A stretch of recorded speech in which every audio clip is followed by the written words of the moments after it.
घर में दाखिल होते हुए ये एक छोटी सी दुआ ज़रूर पढ़ें।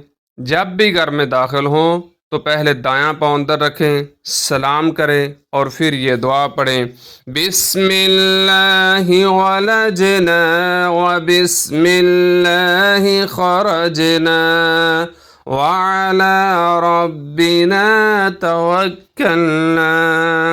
नबी करीम सल्लल्लाहु अलैहि वसल्लम ने फरमाया, जब इंसान घर में दाखिल होते वक्त अल्लाह का नाम लेता है तो शैतान कहता है यहाँ न रात गुजारने की जगह है, न खाने का कोई हिस्सा है। आपका घर शैतान और बुराइयों से महफूज हो जाता है। आजकल घरों में बेसुकूनी, झगड़े और परेशानियां क्यों हैं? शायद हमने छोटी सुन्नतों पर अमल करना छोड़ दिया। अगर आप चाहते हैं आपका घर हमेशा महफूज रहे और पुरसकून रहे, आज से ये दुआ लाजमी पढ़ें और इस वीडियो को शेयर करें ताकि हर घर महफूज हो जाए।